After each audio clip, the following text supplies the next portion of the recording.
waaw man maa ngi tudd El Hadj Ousmane Dieng. waaw dëkk fii si Gendar juddoo fi yaroo fi màgge fi nekk fi it mool ànd ak sama waajur yu ba tey jii alhamdulilah rabbil alamin samay njaboot remplacé nañ ma si li nga xam ne ma loolu la ñu doon def. waaw ñu sant yàlla bu baax. ci li nga xamante ne que moom la président Macky Sall demoon Mauritanie defi visite foofu doon ko ci sant di ko gërëm ndax il faut que mu waxtaan ak naatangoom yi nga xam ne ñoom la bokk dëkkal ñu bokk dolli seen jàmm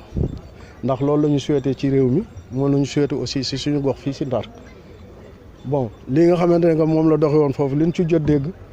dafa mel ne que amaguñu si ay confirmation yu leer ndax li ñu jot dégg dañu wax ni Mauritanie d'accord na ak Sénégal ba jaay leen 400 licences 200 pirogues léegi ci loolu ñu ni Macky Sall waxtaan na ak waa ji mu ne dana ko yokkalaat 100 licences 100 licences yi nag bi mu nee daf ko gaa yokkalaat xel yëpp si lu ñu daw mooy benn collège yu pêche bi nga xamante ne que moo àndoon ak seen tournante yi dem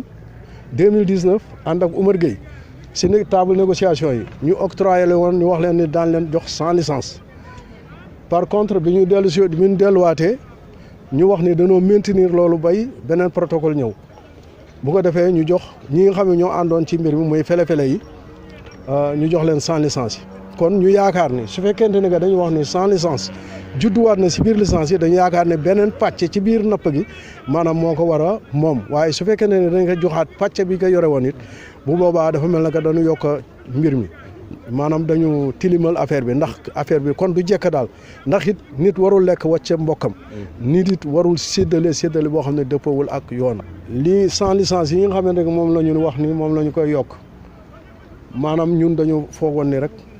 fele-fele yi ñoo koy moom te di séenu leneen ndax bu ñu xaymaa nombre de pirogues yi nga xam ne moo nekk ci Ndar soo ko diviser par 10 maanaam 8% yi mu ngi jëm ci fele-fele yi ak gaal yi nga xam ne dañuy napp tàllaar ak yooyu muy yeneen façon gaal yu ndaw ndax fii 3 collèges de pêche rek moo fi am Roog la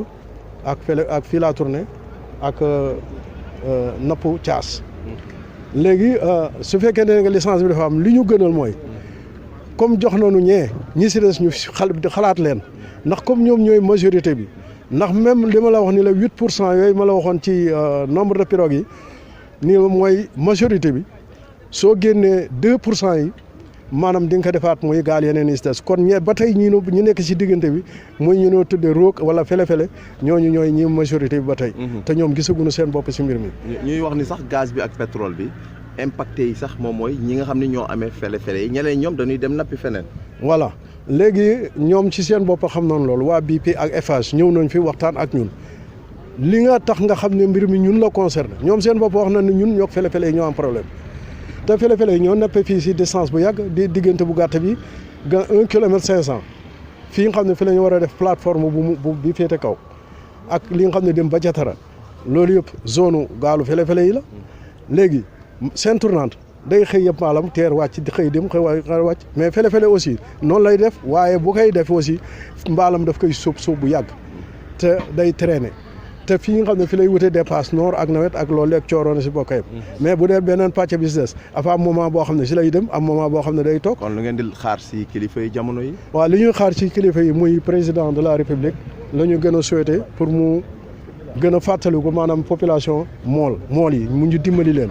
li nga xamante ne moo impacté si napp gi dafa yaatu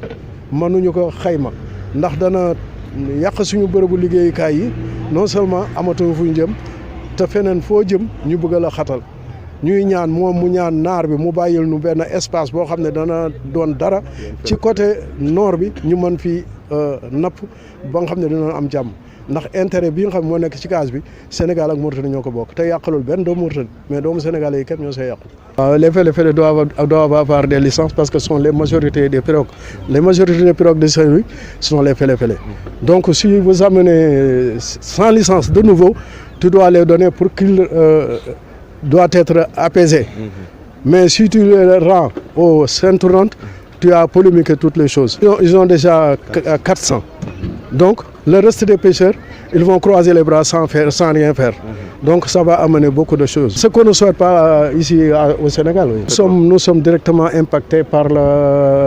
l'exploitation du gaz à Saint-Louis. Parce que les zones que les jeunes partaient pour faire pour avoir